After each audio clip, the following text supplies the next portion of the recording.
issues. There's issues with that car in the heat. Hopefully that's sorted out by Melbourne. Well, I hope so.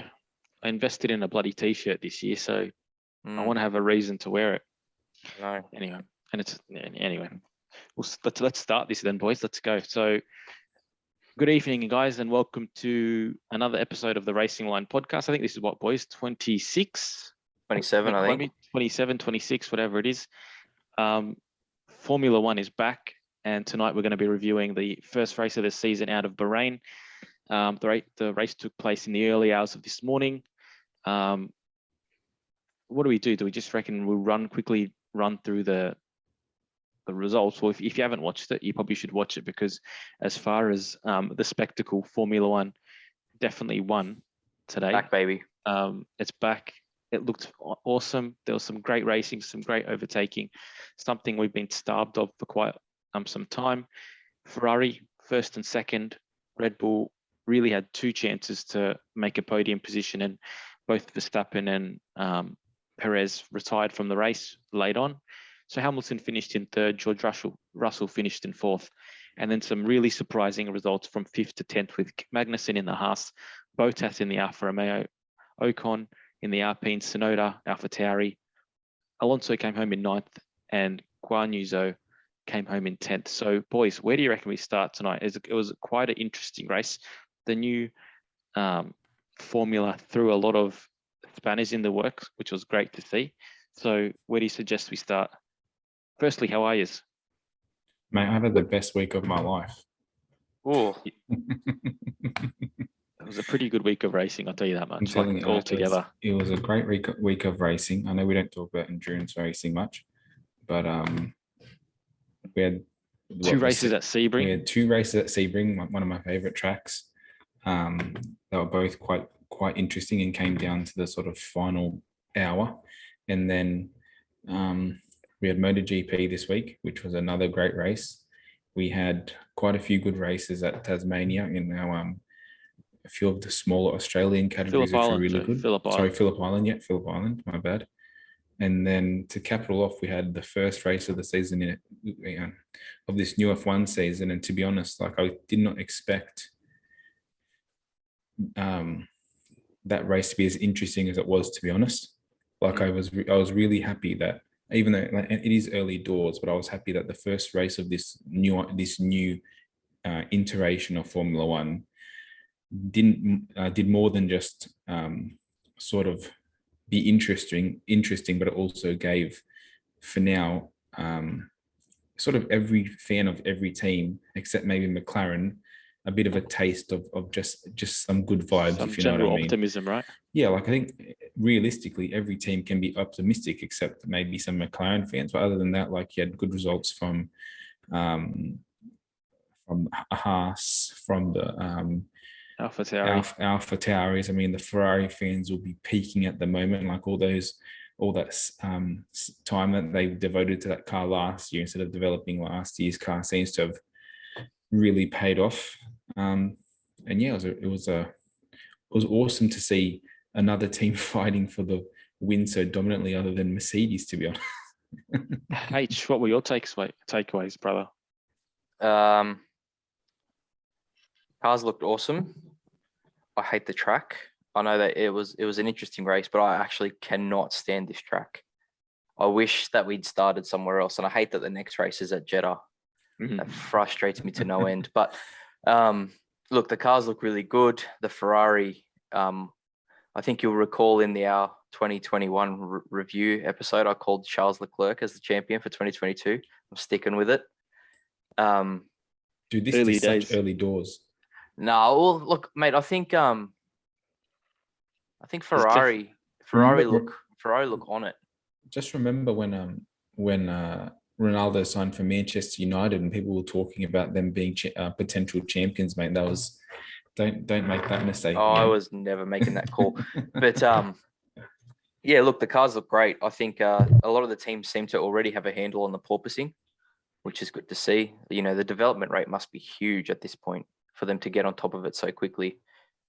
But yeah, it was good to see the Mercs struggling a little bit more, even though we did get a Hamilton podium. But yeah, it was a good start. Good start. Things are going to when they go to Europe, I think these cars are going to be amazing at those tracks. Yeah. A few interesting, or probably the most interesting thing that I saw, and it's probably by the fact that, you know, I follow McLaren, was the fact that two of probably the most touted teams of the preseason, with them developing infrastructure and building up the team with a lot of key engineering names coming into 2022, both struggled, being McLaren and Aston Martin as well. I think both of them, by the fact that three or four cars retired, had results that, even though they looked bad, could have looked a lot worse. I mean, McLaren were 14th and 15th, but realistically, it probably should have been 16th and 17th. You know, They if weren't not worse than 14th. I that. think they were 15th and 17th. No, it was 14th, 15th. 14th But and 15th, mate. But I think a lot can also be said, AB, for the Merc power unit. The last 6 cars were customer teams for the Merc.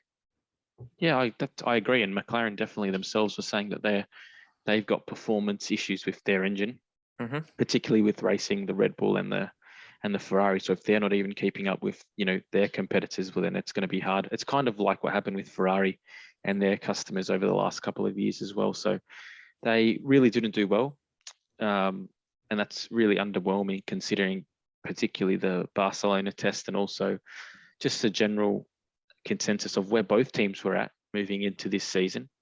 But then also there was some good news as well. So obviously, listening to Ricardo and Lando, they were saying that the car actually, you know, they tried all the different tires. They were essentially used the race as a big testing session, and they thought there was a lot of benefits that they could take from it.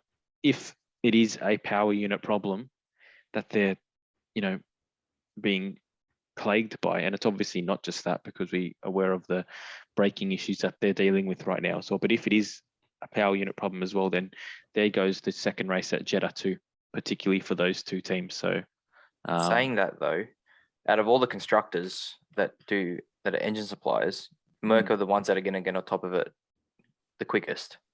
Yeah, they will. I don't really. I mean, there was 6 Ferrari powertrains in the top 11 cars, which is something that we haven't seen in a long time. But I wouldn't say it would be all directed to the powertrain. Really, like, we know. I mean, if you've got no front brakes, which McLaren sort of don't have, like, to the fullest potential, like, there's that in itself is going to hamper you more than anything. I mean, the Mercedes didn't look that bad this race, considering for, like, what we were expecting. Like, I was expecting much worse than what we sort of got. And yeah, they sort of got a podium by default. But I mean, I would say engine problem wise, the Hondas have got a bit more of a issue on their hands than the Mercedes do. But I think that all that extra time that Ferrari put into developing this car probably has to be the biggest. Like, they weren't racing for the title last year, and I think that in itself, in hindsight now, shows how good that third position in the Constructors' Championship was. I was going to make that point as well. I think it's really interesting how much it obviously looks like they were developing that car for quite some time, but the fact that they were still able to finish last season so strong, and I think a lot of it did come down to engine development as well, and they've kind of taken that engine and kept running with it this year, and they're looking in a really strong position quite early on. So it's really good, because Ferrari traditionally have struggled every time there's a change of regulations in recent history. So for them to be on top of it so early is definitely a good thing for the sport. Because are you guys aware that the fuel has changed this year? Yeah, but they've got E10. more ET. Exactly. It's, what is it? Is it 30%? So it's the thing is, because it's E10, I was listening to something today. It runs hotter in the engine, which makes the whole engine run hotter than it did last year. So that's so they're saying a lot. There could be some teething problems with the whole engine setup, because teams in testing hadn't run the car that hard for that long. and Yeah. that they're saying that's what the problems with the Red Bulls might have been. I The mean, Hondas. the Honda, so yeah, the AlphaTauri issue was an MG UK issue, so they're not putting it down to that at all. But I wasn't aware of that, to be honest, until today, and that's sort of something interesting to think about with this whole. I know you said the engines are the same, but there's still definitely going to be teething problems along the way because of that. Yeah, that definitely makes a lot of sense.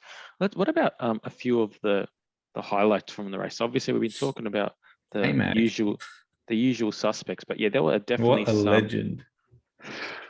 fantastic result. I mean, considering that last week he was on the Set way to race to this weekend at Sebring. Florida. Yeah, Mm. He was in jumps into Florida. jumps into the Haas. Out qualifies Mick Schumacher, and it just had a really clean race. And you know what the reality is, none of us really doubted K-Mag's skill. I mean, from my personal point of view, I really liked how abrasive he could have been he can be at times. He's just definitely a racer My through and balls, through. one of the best lines ever. Yeah, and to see him back and in a car that, well, I mean, kudos to Haas, considering what happened to them last week. For them to have a weekend like they did, we can only imagine how much better it could have been if Schumacher didn't get spun by Ocon early in the race. So they've really turned it around very quickly, which is awesome to see. Really good to see. We need it as a sport, really, for Haas to be good. Yeah. But I mean, in terms of so your whole weekend is you're going to do one race. You leave your airport with your family thinking that, yeah, I've got a chance of being in F1 this year, but it's not really that big. And then by the time you land in Florida, you have a message saying, get here as soon as possible so we can work out this contract. You leave your family in Florida, jump on a plane straight from the airport back, get that contract signed, but not even that. Then come into the paddock and perform like you've done the 6 days of testing that everyone else has done, and then get straight into the top 10 of qualifying. I mean, I don't think they really played up to how big of a deal that could be for someone who wasn't even on the grid last year.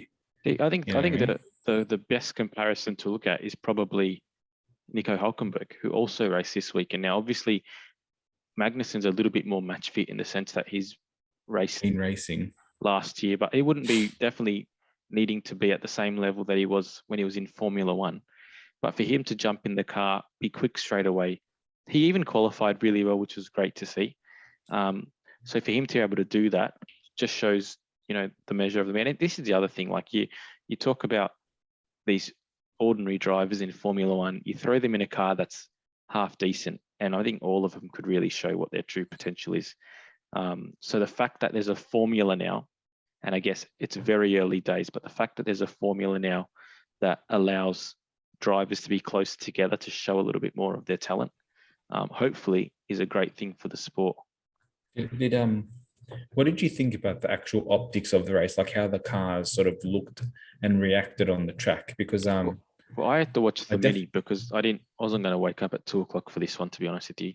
Got up at 4 and watched it live. Did you? Like as it was live. Like, you know what I mean? I didn't check my phone or anything and just watched it before work. Gotcha. But I thought that the fact that there were overtakes and then within the same lap, drivers are able to overtake back again is a very good thing for the sport. Now, obviously, you've got a double DRS zone in the first sector, but it did look like they were able to follow more closely. Did you notice that they looked like they were going slower through those first couple sections on the lap compared to? They definitely would have been. You could visibly see a massive difference. It honestly, when I was watching it, it reminded me like the cars reacted like faster F2 cars. As weird as that sound, like the way they looked in the corner, they just didn't look as planted as F1 cars of a couple years ago, which is what they're aiming for. Yeah, they're not on rails anymore. No, like definitely not. You can't just turn in and the car will do it. Like it's totally different. I think it's good. I think we need that. You need opportunities like that to actually generate better racing as well. Like the more mistakes and the more you're having to move the wheel to correct things, the more chance there is for overtakes, because it's not just like a we talked about it last year, the whole manicured idea, perfect tracks, perfect cars, makes it really hard to make mistakes and all those kind of things. Well, if that's the case, it's really hard to overtake. Whereas in this particular regard, the cars are a lot heavier too, which definitely plays a part there. But We're I think struggling. it's good. They were struggling in that first braking zone after the pit straight. A lot of the cars were locking up, even through quali, through practice, the whole weekend. I think that's what we want to see.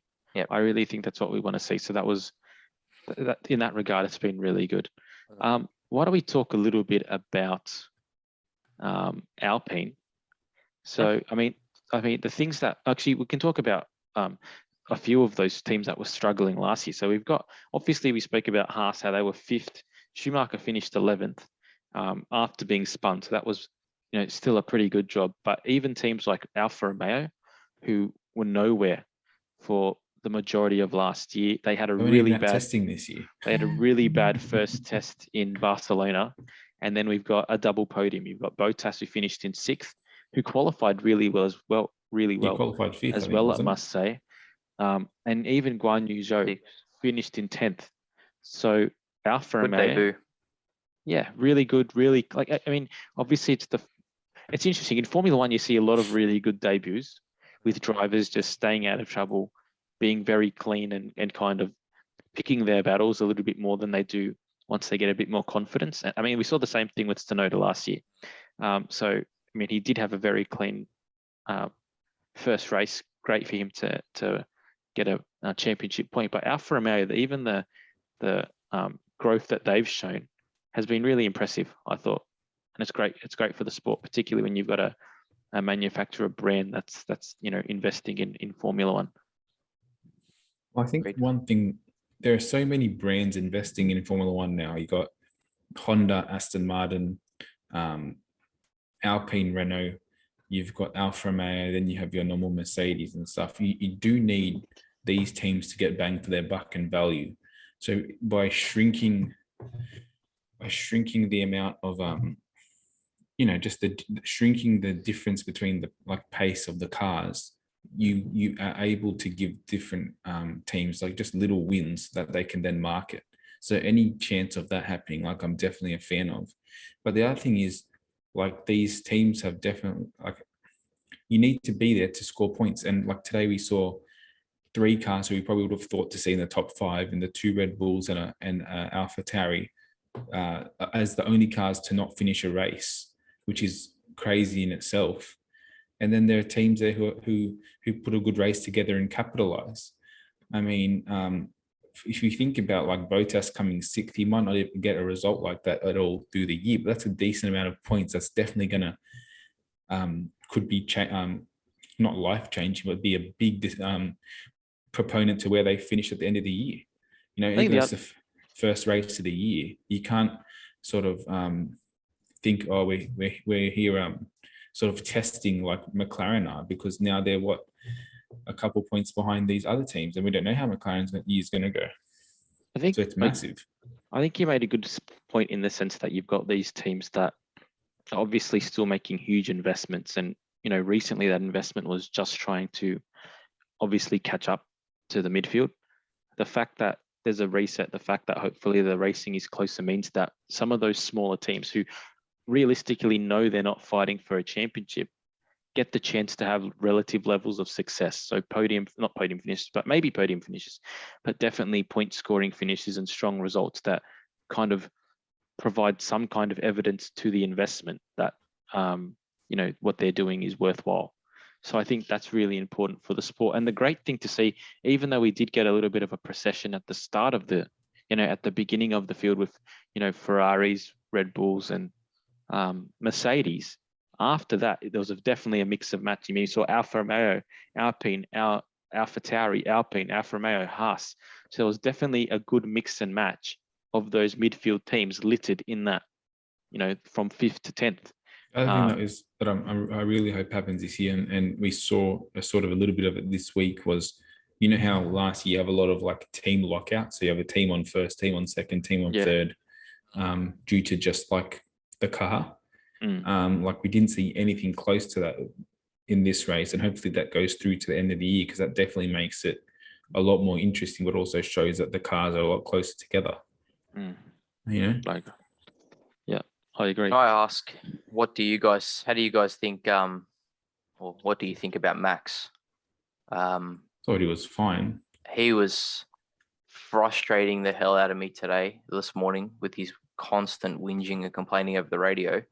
And it kind of reminded me of Lewis a little bit. Mm. Yeah. I don't know what you guys thought about that.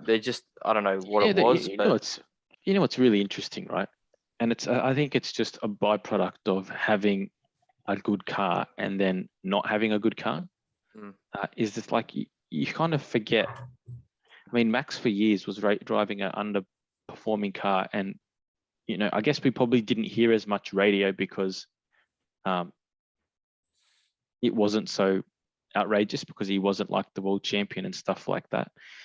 So maybe there's some tailoring of the radio that we do hear based on that, because I'm sure a lot of people are complaining about their cars and things like that. But yeah, I did get those vibes. What I will say is that based on what Red Bull was saying about how the car wasn't really performing the same way it did during testing and during free practice, for him to still be very competitive in that particular situation seems, you know, pretty good for him. The hard thing is going to be particularly Sainz and Leclerc, they're not really known for, I guess, making big mistakes. So 25 points already is a huge deficit. How he's able to claw that back already, from this early in the season, remains to be seen. So that could be an interesting story.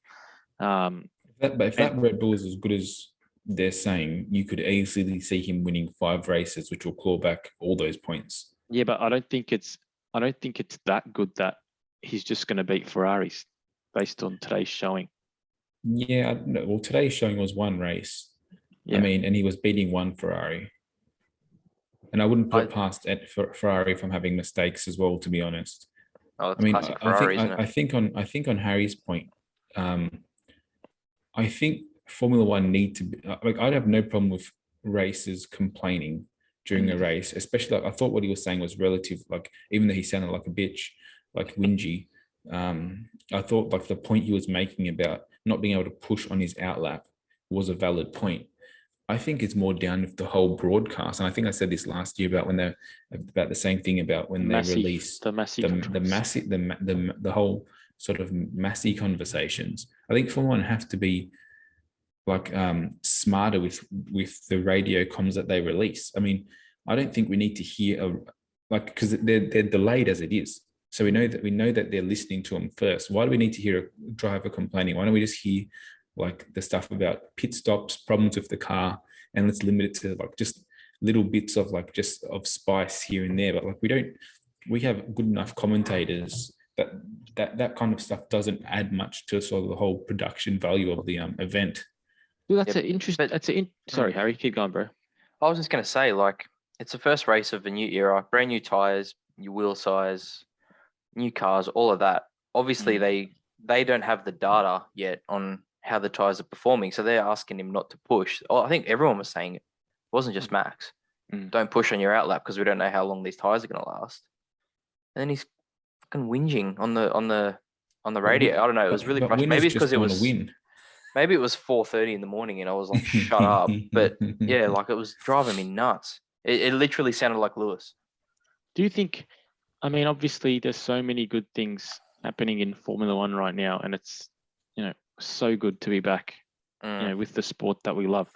Do you think like Drive to Survive season 4? Exactly, that's the point I'm going to make. Do you think from Formula One now that it has developed definitely a more engaged following, has to do a little bit more to to protect its image a little bit? I mean, obviously last weekend Drive to Survive came out. I don't know how you guys found it, but I only got through 4 episodes I'll tell you before I thought. The episodes about the midfield teams and the small teams I found really good. There was a good one about Williams. There was a good one about Haas. There was a good one about McLaren, I think it was. And I think there was another one about Alpine and Ocon. I found them really good. I found them like the older seasons. I thought, these are good episodes. The episodes about the battle between Mercedes and Red Bull, I thought were absolute dog shit. Like, and that is the only, I was so bored. I couldn't believe how bored I was. And it wasn't even just that. There was like these little bits of conversation between Horner and Jelly Halliwell, and then Toto and his wife. And I was like, Susie was good though. yeah, but like, it's not when she was talking, it was like their little bits of conversation. Yeah. I'm like, no, like you wouldn't have that conversation having breakfast. Like, we know it's staged, and it doesn't need it. You know what I mean? Even the And then- Bottas and Toto lunch. That Not was even so staged. There was Bottas talking to his trainer, Yeah. and it was like it was uncomfortably cringe. Did you guys get through the whole season? Yeah, I did. I I did. watched but it so I could talk about it, and I I want. yeah. I wanted it to be good because I know Harry was peaking. And I thought, yeah, I would like to review it, but I think I don't want to review it because I don't want to be too critical of it. But I last year was the best season we've had in the 4 years, Yeah. like previous, and they made the worst season because they tried to they tried to oversimplify it. It had its own drama. I don't think I think it was just they didn't need to embellish it, but I felt like they were explaining it and embellishing it more than they needed to. Did you find that too, H? Yeah, and like, the whole Lando and Daniel episode, I think it was episode 2, that was ridiculous. Like, we know that them two weren't, bad, like Besties. enemies or whatever. But I think what I've been thinking about it a lot, and I know we're getting off topic from the race and all that, but I think the formula is a bit stale. They've had the same thing now for 4 seasons, right? The first season, everyone was, oh my God, this is amazing. We love it. Formula One, blah, blah, blah. Season 2, even I thought season 2 was okay. Season 3 was good. But I don't know. Maybe we're just bored of the same thing over and over again. I thought about it. I don't think we're bored because there was 4 episodes in there that were actually good, and I thought these show that it works when you do it right. Just focus on a race. But there was parts when I was thinking like this show is actually, it's become a clusterfuck because there was a part when there was a race in the rain, and there was Hungary. Max. I think it was Hamilton following Max, and it was raining, and then they cut to a zoom shot of the Red Bull, like a zooming past, and a cut of the Mercedes following it, like 2 quick shots. And it was not even at that track because it wasn't even raining. And I was like, what the fuck is this? My favorite was Monza when the sprint race, and it was like Max Verstappen wins the sprint race. He didn't win the race. It was Bottas. Was it? But Bottas won. got the penalty and had to step back go to the back of the grid. But I also think there was quite a bit of added fake commentary, which they've said that. They've said that, but they've been doing that for years. Yeah. No, my favorite part was there was the whole episode with Russell and Bottas about taking his seat, and they were saying like they didn't know who was going to be racing the Mercedes, and they qualified next to each other, and Toto says something like it will be decided on the track, and it was sort of like we're meant to believe that Williams has a fighting chance against that Mercedes in in a full-blown race. Do you know what's really sad about the whole thing? I want to know what a non-fan would think of that season. I spoke to someone this week about it. So obviously Joanne's sister and husband kind of got into Formula One based off of watching Drive to Survive over lockdown the last couple of years. And obviously last year was the first year that they watched and were following Formula One throughout the season as opposed to just watching it on Drive to Survive. Yeah. So we had dinner this week and I said, how did you find Drive to Survive? And they both kind of said, it wasn't really as good because to them it was a little bit more boring. But also once people are invested in Formula One and they start actually following it, you see a lot more of these frayed lines and these frayed edges that aren't like they know that those particular things aren't true. And the sad thing is you had a season where there was enough drama as it was between Hamilton and Verstappen when you take into consideration Silverstone, you take into consideration Monza, you take into consideration Jeddah. There was enough drama, the last race, there was enough drama there just between them to have a good series. Then you also add Alpine's win, you take into consideration McLaren's win. You know, there's enough good things that have been happening that you don't really have to embellish the story as much as they did. And a lot of people were saying it during the season, like, you know, hopefully Drive to Survive just used the season off its merits. And I wouldn't be disappointed if Drive to Survive became a little bit more to kind of curtail what you were saying, Harry. Obviously, they've got a lot of creative license, but maybe it's time now that there's a bigger audience to remove some of that creative license. And even if it's just more of a behind the scenes look at a season review, that might be the way moving forward for it. Where They wouldn't even have to do that. They could just do whatever, like every team, their best race, and focus on that team for that race. Yeah. Because that's enough like interesting stuff to feed people. But there was also parts in that season where they were cutting from, I think they did Monza for they always move for forward and McLaren, back. and then they did a thing, and then they did Monza again for Red Bull, and then they cut to Silverstone. Then we had an episode with someone else, then we were back at fucking Silverstone for a different team. It was so jumbled, and I was Did you guys watch the Erebus documentary this year?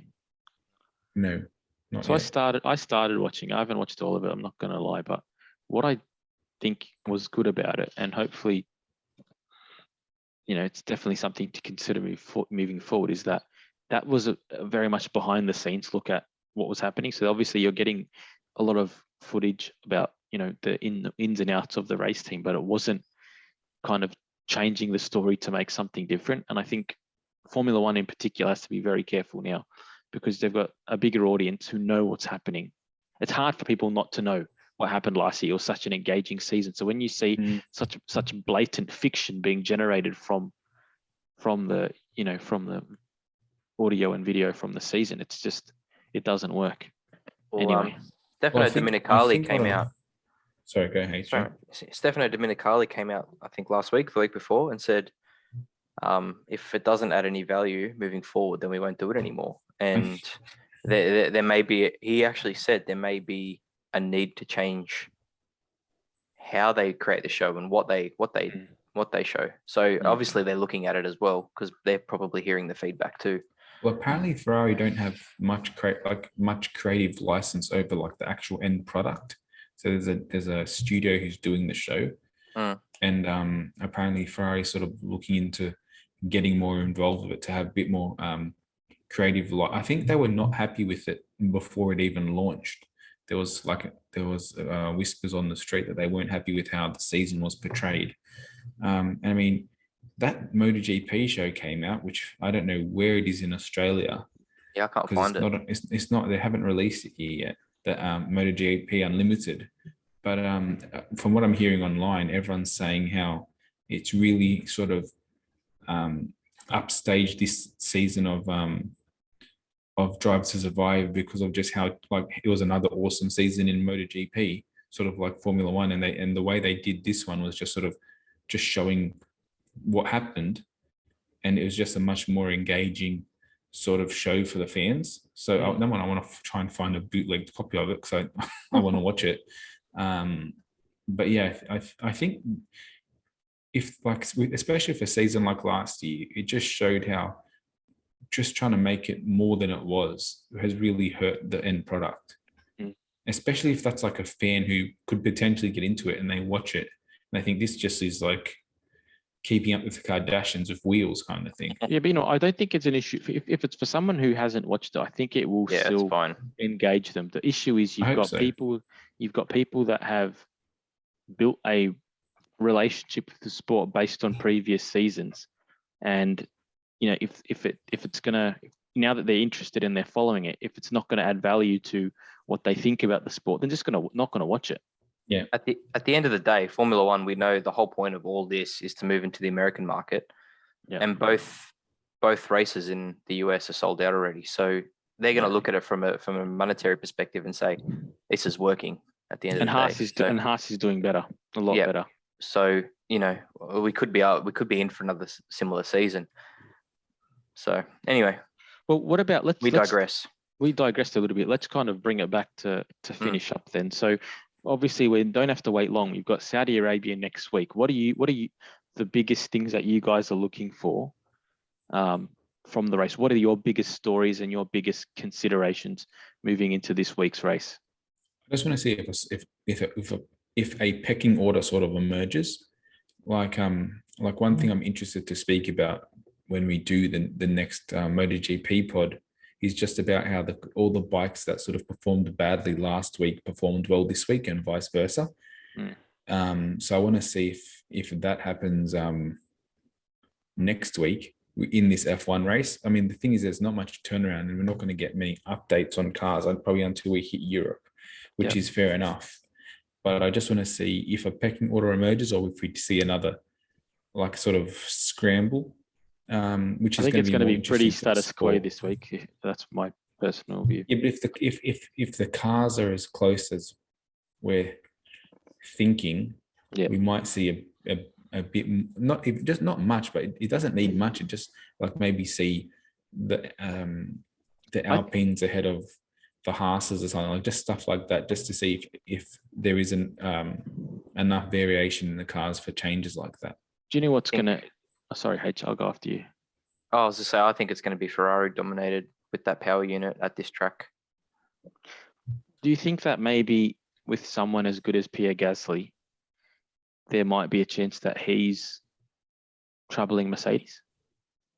Mercedes, yeah, 100%. I think that I think that him, maybe not Tsunoda, but I think definitely he's got the potential to give Mercedes a bit of problems. And the interesting thing moving forward this year is it's a contract year for Gasly, isn't it? So there's definitely a lot riding on him doing well for Red Bull and getting back into their main team. And if not, I think that he's going to go off the market really quickly. So, there's definitely motivation there. I think if Gasly stays on the path that he's on at the moment, and there's been nothing to say he won't, I honestly, I would be shocked if he's not in a Red Bull next year. Yeah, I'm the same. I mean, he's younger than Perez. He's nearly getting the same results as Perez. I mean, the AlphaTauri looks like a pretty handy car in itself. Like, it's not as good as the #1 car, but it seems pretty handy. I would be shocked if he's... I mean, Red Bull have been notoriously bad at keeping like the decisions for some of their drivers. And I think this will be one of them that if they let this go would be not detrimental, but it would be a big blow for them. So I can't see anyone in their stable at the moment who could come in and probably do the job that he could do. I can't see them letting him go to another team. Let's put it that way. The other thing is, like, they've lost Ricciardo, Sainz, Vettel, like all these drivers that are now, obviously, like Ricciardo's had a shitty weekend, but Sainz P2 in a Ferrari, Vettel 4-time world champion. They didn't want to lose him. Let's be honest. Like all these high-end drivers that they've lost out of their stable, if they lose another one, Albon at Williams, even though he's technically still a Red Bull driver, I can't see it happening. The other thing that I want to see as well is that this guy has got major motivation to perform now, and I would think that put him in the big boy car again, I think we could see finally see someone really take it to. Sorry, I had a thing pop up on my computer about restarting the computer.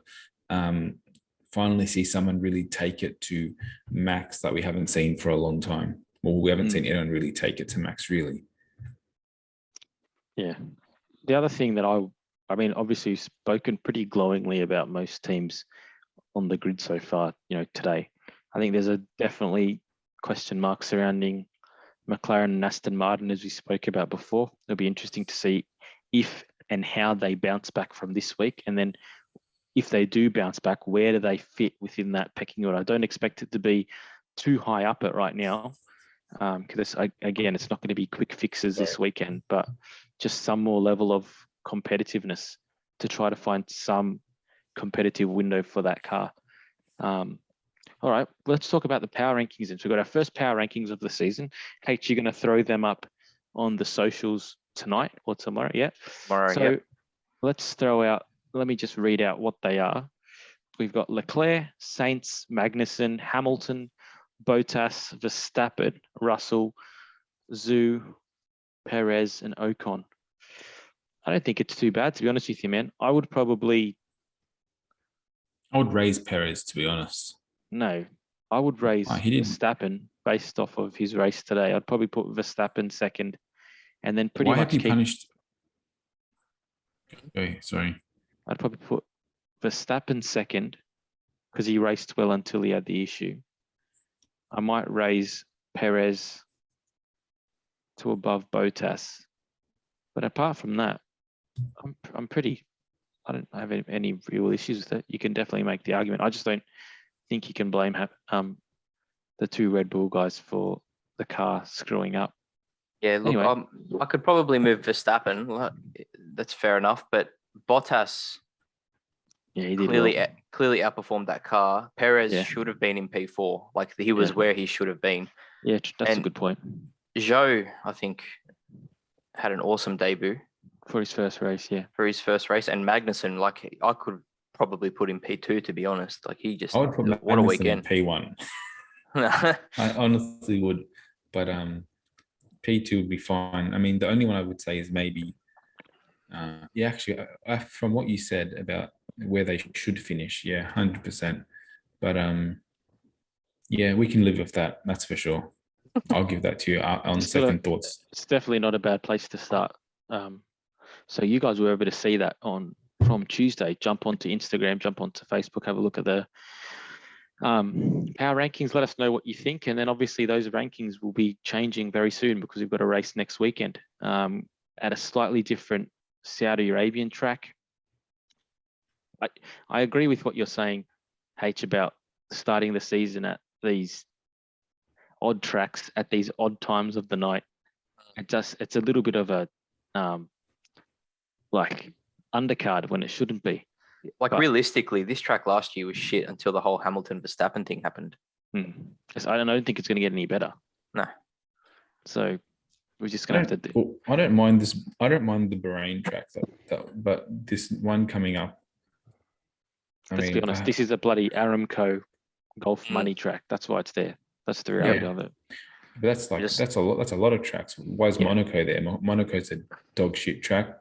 Monaco's not there because there's of the only money. Monaco's there There's only because one of history. person. Yeah, but if you're talking about tracks, like it's like it's a fucking footpath. You know what I'm waiting for? The Melbourne, the new layout. Yeah, but see, I don't think that it's going to track's, change it that much. that track's become more like this track, man. I don't know. No, the big straight that they've put in now. At the back.